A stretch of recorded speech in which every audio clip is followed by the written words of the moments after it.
আসসালামু আলাইকুম এভরিওয়ান, আশা করি সবাই ভালো আছেন। আলহামদুলিল্লাহ আমি তো অনেক ভালো আছি। আর আজকে সকাল থেকে বাসায় পানি নেই, পানি আসছে রাত্রি 12:30টায়।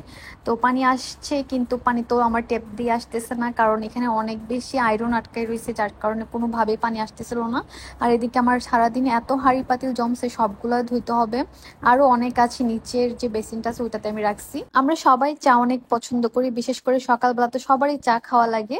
তো চা খাওয়ার জন্য আমি অবশ্যই চাকুরের চা পাতাটা ব্যবহার করি। আমার আগেরগুলা শেষ হয়ে গেছে, এর জন্য এখন আমি আবার নতুন প্যাকেট নিয়েছি। তো প্যাকেটগুলো ভাঙবো। এটা হচ্ছে চাকুরের চা, অনেক অনেক অনেক যারা এখনো চাকুর থেকে চা পারচেস করেন নাই, আমি বলবো যে আপনারা একবার ট্রাই করে দেখতে পারেন। ওদের কাছ থেকে চা পাতা নিয়ে একদম ফ্যান হয়ে যাবেন। আমার কাছে এত ভালো লাগে আর কি।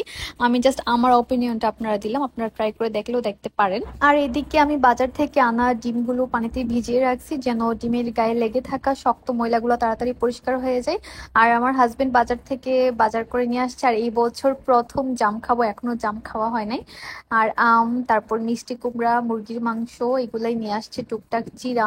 শাশুড়ি মা বাসায় আসছে পর থেকে তার হাতের রান্নায় খাওয়া হইতেছে অনেক বেশি, কারণ আমি তো তেমন একটা রান্না বান্না পারি না। আমি শুধু টুকটাক হেল্প করে ধুয়ে টুয়ে দেই আর কি। আর রান্না বান্না আমার শাশুড়ি নিজেই করেন।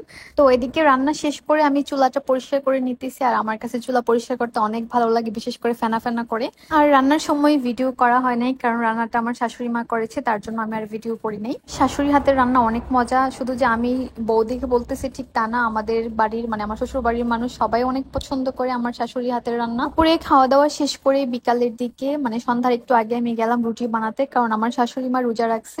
আর তাছাড়া তিনি ভাজা পোড়া এত পছন্দ করেন না, আর তা ওনার ডায়াবেটিসও আছে, যার জন্য ওরকম ধরনের খাবার দাবারও খাওয়া মানে খেতে পারেন না আর কি।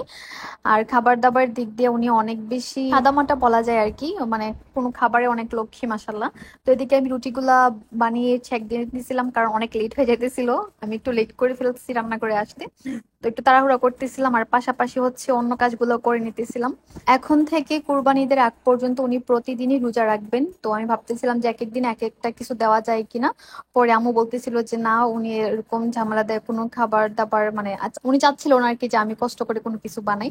তো আমি বলতেছিলাম যে না না, আমার কোনো সমস্যা নেই, আমি আপনাকে প্রতিদিন রুটি বানিয়ে দিতে পারবো। এই যে দেখেন আমার রুটিটা কত সুন্দর করে ফুলে গেছে। এদিকে আমি আমগুলো কেটে নিতেছিলাম, আর আমগুলো অনেক মজা, এগুলো সম্ভবত হিমসাগর আর কি, বাজার থেকে আমরা কিনে আনছি, কোনো অনলাইন পেজ থেকে নেই। তো আমগুলা কেটে নিতেছিলাম, এখানে রুটিও ছাকা হয়ে যেতেছিল। আর এদিকে হচ্ছে আমি চা বসাইছি আমাদের জন্য আর কি, যেন আমরাও সন্ধ্যার পরে চা খেতে পারি। আর আম্মু ইফতারি করবে, তো সবাই চা খাবো আর আম্মু ইফতারি করবে। আর এদিকে হচ্ছে আমি ডিম সিদ্ধ করে নিছিলাম, যেহেতু সারাদিন রোজা, তারপর হচ্ছে আবার মানে ওইরকম ভাজা পোড়া খাবারও পছন্দ করেন না, তো আমার কাছে মনে হলো যে ডিমটা দেওয়া দরকার। আর এদিকে আমার ইফতারি রেডি হয়ে গেছে, আর আজান দেওয়ারও সময় হয়ে গেছে, আর আকাশটা একদম লাল হয়েছিল, কারণ কিছুক্ষণ আগে বৃষ্টি হয়েছে। তো আমার ইফতারিটা রেডি, আপনারা জানাবেন যে কেমন স্বাস্থ্যকর হয়েছে কিনা ইফতারিটা। আর কাঁঠালও দিয়েছিলাম, বাসায় কাঁঠাল ছিল, আম ছিল।